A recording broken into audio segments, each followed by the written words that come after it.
Hello বন্ধুরা, আজ আবারও চলে এলাম আজ একটা রেসিপি নিয়ে। আজ বানাবো চিংড়ি মাছ দিয়ে খুব দারুণ আর টেস্টি একটা জিনিস, দই চিংড়ি। তো দই চিংড়ি বানানোর জন্য চিংড়ি মাছগুলো আমি ধুয়ে নিয়েছি। ধুয়ে নিয়ে এবার চিংড়ি মাছের খোলাগুলো আমি ছাড়িয়ে নেবো। সেই জন্য আমি চিংড়ি মাছগুলো খোলা ছাড়িয়ে নেবো। দেখো বন্ধুরা, আমি এরকম সাইজের চিংড়ি মাছ নিয়েছি। এবার এই কাঁচি দিয়ে আমি চিংড়ি মাছের খোলাগুলো ছাড়িয়ে নেবো।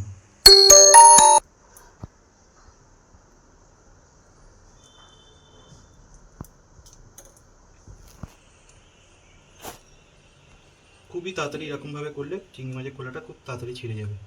দেখো বন্ধুরা, এটা আমার ছাড়ানো হয়ে গেল। এইভাবে একটা আছে, আমি এটাও ছাড়িয়ে নেবো।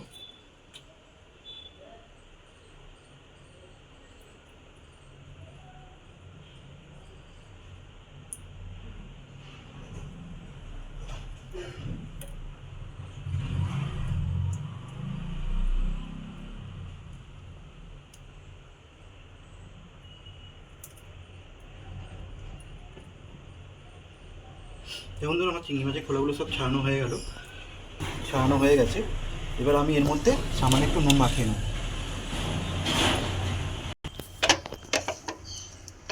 চিংড়ি মাছগুলোর মধ্যে আমার নুন মাখানো হয়ে গেছে।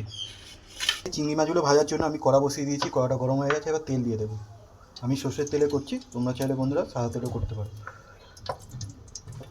তেলটা আমার গরম হয়ে গেছে, এবার আমি এর মধ্যে চিংড়ি মাছগুলো দিয়ে দেবো। একটু ভেজে নেব। মাছটা তখন ভাজা হোক। কাজু পেস্ট করে কটা কাজু দিয়ে দিচ্ছি এতে। সামান্য একটু জল দিয়ে দেবো। একটু জল দিয়ে দিলাম। এই কাজু বাদামের পেস্টটা আমার হয়ে গেছে। একটা পেস্ট করে নেবো, ওই জন্য পেঁয়াজ কুচি দিয়ে দিলাম। দিয়ে দেবো দুটো কাঁচা লঙ্কা, একটু আদা কুচো আর একটু রসুন। এবারে আমি এই পেস্টটা করে নেবো। আমি সামান্য একটু জল দিয়ে দিলাম। এখানে চিংড়ি মাছগুলো ভাজা হয়ে গেছে, আমি চিংড়ি মাছগুলো একটু তুলে নিলাম। তুলে রাখবো। আমি হালকা ভেজে তুলে নিয়েছিলাম। এবার ওই তেলের মধ্যেই আমি তেজপাতা, একটু গোটা গরম মশলা দিয়ে দিলাম। একটু ভেজে এখানে যে টমেটো, আদা আর কাঁচা লঙ্কা যে পেস্টটা করে রেখেছিলাম, সেই পেস্টটা একটু দিয়ে দেবো।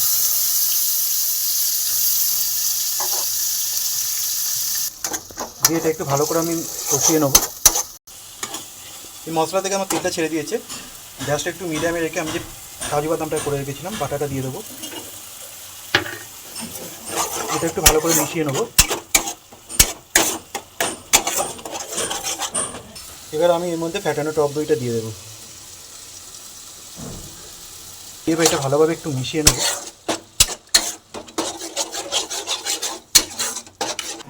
এবার এর মধ্যে আমি দিয়ে দেবো স্বাদ মতো চিনি, পরিমাণ মতো নুন,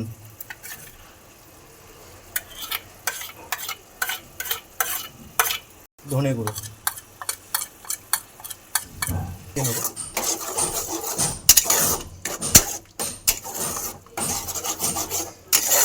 মশলাটা যখন ফুটে উঠেছে, এবার একটু সামান্য কালারের জন্য দিয়ে দেবো কাশ্মীরি লঙ্কা।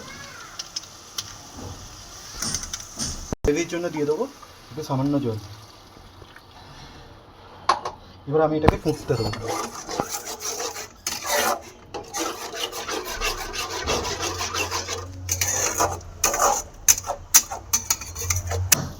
এদিকে গ্রেভিটা আমার ফুটে উঠেছে। এবার আমি যে ভাজা চিংড়ি মাছগুলো ছিল দিয়ে দেবো।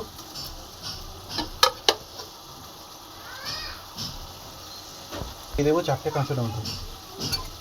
এবার দিয়ে আমি কিছুক্ষণ ফুটতে দেবো।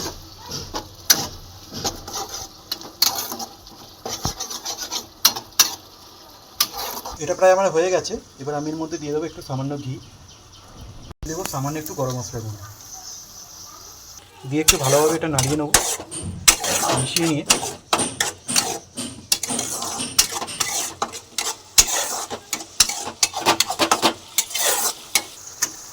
এবার আমি এটা নামিয়ে নেবো। গ্যাস বন্ধ করে দিলাম।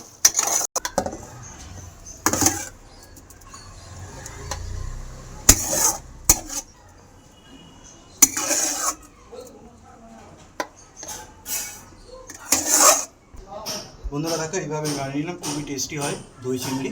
তোমরা এই বাড়িতে ট্রাই করো। খুবই সাধারণভাবে তৈরি করলাম। তোমরা বাড়িতে এভাবে ট্রাই করো। দুপুরে লাঞ্চে ভাতের সাথে খেতে হেভি লাগবে, গরম গরম ভাতের সাথে। এরকম নতুন নতুন রেসিপি পেতে আমার সমসান্দা ফেসবুক পেজটা একটু ফলো করে দিও। ইউটিউব চ্যানেল থেকে দেখলে চ্যানেলটা একটু সাবস্ক্রাইব করে দিও। তোমরা তোমরা সবসময় খুব ভালো থেকো আর আমার পাশে থেকো। আর দেখাবো অন্য কোনো রেসিপি নিয়ে। আজকের মতো টাটা।